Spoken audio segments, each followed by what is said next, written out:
World of Warcraft is forever. With its 20th anniversary coming up and a new expansion just on the horizon, I think now is the perfect time to kick back and appreciate just how awesome our little corner of the internet is. No other game boasts the wide array of content of Azeroth, from its extensive lore to the number-crunching dungeons, and even the frontiers of new activities. There's a lot of game. There's so much video game packaged tightly into this one install, in fact, that some would say no one person could even begin to complete it all. And as a mediocre WoW player, that's certainly true for myself. So, I called in some help. Today, let's take a tour throughout the World of Warcraft and peek at the pillars of this game that players have come to call home. First up, Bowser the Healer, a Mythic Plus streamer and guide maker focused on, you guessed it, healer content. Seeing a meteoric rise throughout Dragonflight, Bowser is certainly a creator you wouldn't want to miss. So, without further ado... For me, an MMO is all about expression of self and of your characters. I want to be the me that I want to be in that world. From the class fantasy, the gameplay, to the wonderful mods and roleplay. World of Warcraft was a game I knew I would like, but by the time I had a chance to play the game, I was post-college deep in the competitive fighting game and speedrunning worlds. And while the MMO genre was still something I wanted to invest time into, I needed something to sink my teeth into that was skill-based. I wanted a world and a characters I could love, but I craved that feeling of performance and execution just as much. And then my best friend said, WoW has co-op dungeon speedrunning, Bowser. And I haven't been able to keep my claws off of it. For the uninitiated, Mythic Plus is a major slice of endgame content that I think does something amazing to the World of Warcraft experience. You get a timer to clear the dungeon under, a certain amount of mobs that need to be taken out, which we call percent, and affixes to make dungeons more challenging as the difficulty goes up. And it goes up forever. Starting at Mythic 0, with its no timer and no percent requirements, to a plus 10 and beyond, where additional affixes show up and the reward of a portal to the dungeon awaits to those who can clear under the time limit.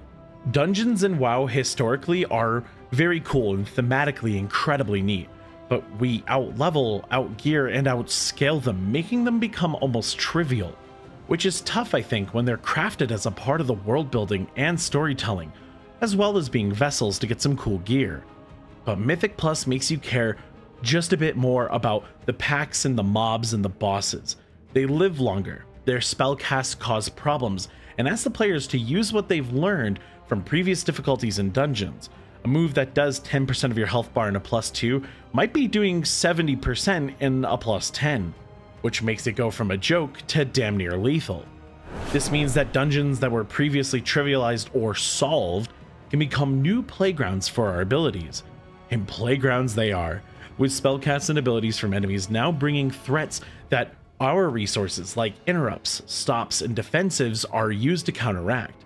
Bosses with difficult patterns that could test the healing of a healer, their mana bar, how well can they hold it together, putting a timer on the DPS as to how quick the boss must die before the healer falls over.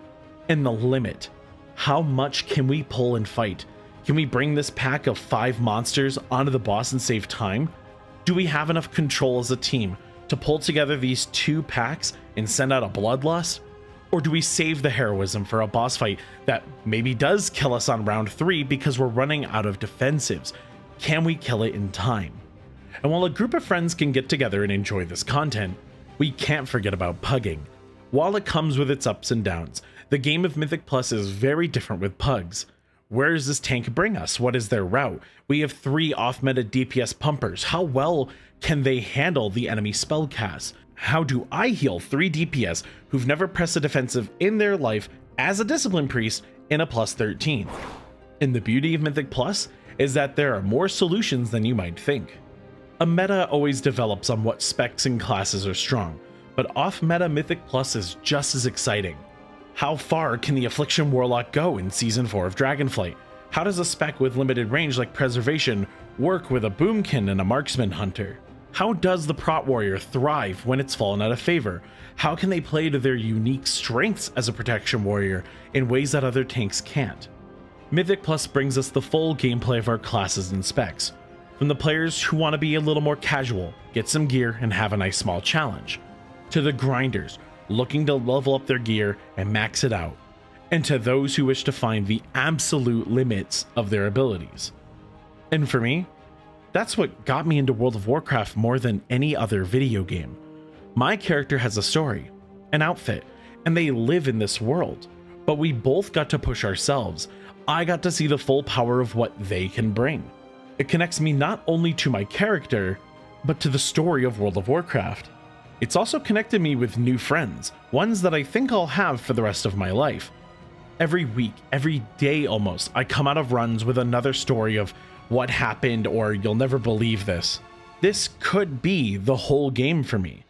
But the fact that it's just one slice of this incredible game blows me away. And every day is literally a new adventure. So take the dive sometime if you haven't, with a community, with friends, or maybe just Pug. There's nothing else quite like Mythic Plus. Thank you, Bowser.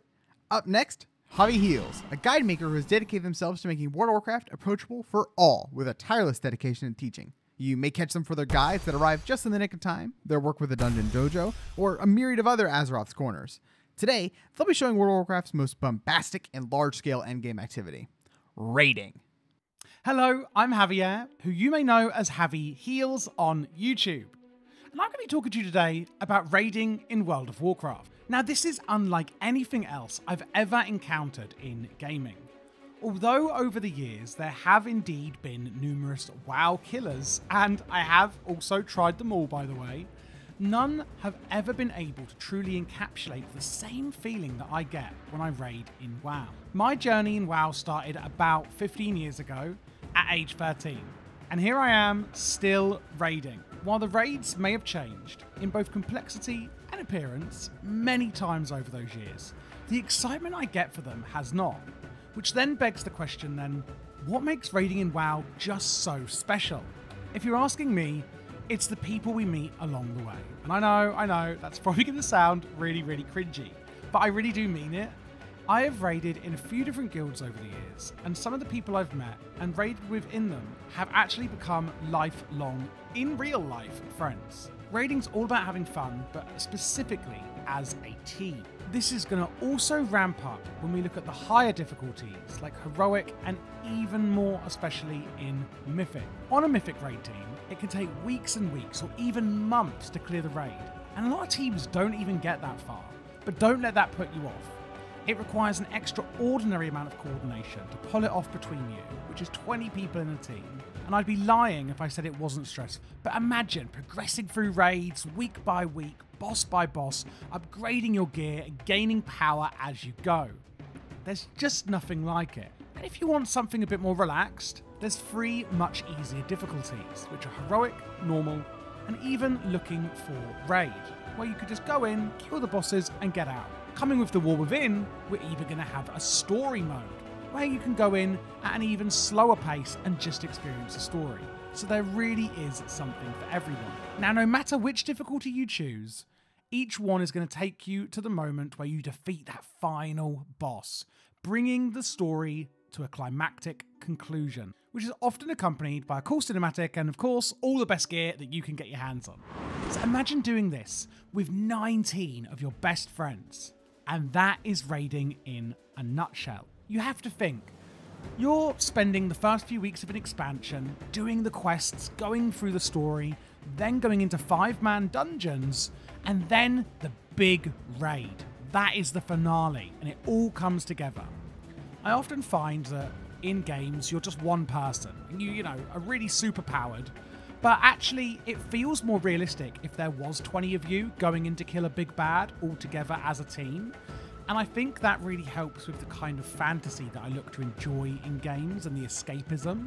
Pair this with the tremendous sense of accomplishment and the fun of playing in a team, and you'll find that raiding in WoW can be a highly engaging and exceedingly fun way to spend your time week in, week out. And that, my friends, is why I love raiding in World of Warcraft, and you should too. Thanks for coming out, Javi. Up next, you can't talk about the appeals of World of Warcraft without mentioning the world part of that. Representing lore fiends and machinima directors, we've invited Boxamus of Box and Jackalope to speak on the magic of Azeroth. Hi everyone, my name is Box from Box and Jackalope. World of Warcraft has been a huge part of my life since I was in 4th grade during Vanilla WoW. I remember my brother received the game for Christmas, and well, ever since then, it's been a part of my day-to-day life. While I enjoy the gameplay of World of Warcraft, the bit that's always stood out to me personally was the personality and lore of the universe. From the Horde, to the Alliance, to the Scourge, Warcraft has so many incredible characters and moments, it's really hard to list my favorites at times. I've actually made friends within the community because of a shared passion for the lore. Friends that I met in Wrath of the Lich King, some of which that I still play with today, and some that I don't, but we all keep in contact, and I love that aspect of the community. Not many games bring that to their community, but there's something so special about World of Warcraft. I believe the World Soul Saga is going to provide a vast amount of great storylines for all the races of every faction. We've already received some amazing heritage quest lines, and at the time of this recording, I have high hopes for the Pandaren quest, after how well done the Draenei and Troll ones felt. I hope we continue to get storylines for the likes of the Penitent, Prophet Velen, following up on their heritage quest line. I'm also hyped for what Blizzard does with Illyria, Windrunner, Thrall, and Anduin this expansion. They definitely have a great plan here, and I just want to say the community of Warcraft has always come together with speculation, and I believe for the World Soul Saga, we're going to have great lore to dig into, and I can hardly wait to see everybody's speculation. I want to thank Six again for having me on this video, and I can't wait to hear everybody else's thoughts on Warcraft and just what it means to them, why this is so special. Have a great day, everybody. Man, Box's enthusiasm just bleeds through, doesn't it? With that, we've taken a tour through some of the offerings of World of Warcraft. And while there's a whole lot more out there, and even more to come, we're going to save that for next time. With Prepatch coming up this Tuesday, now is the perfect time to get back on the saddle and get out there and fall in love with Azeroth all over again. I hope myself and our lovely guests have reminded you just how awesome our community can be. And I think I speak for all of us when I say, damn, do I love World of Warcraft.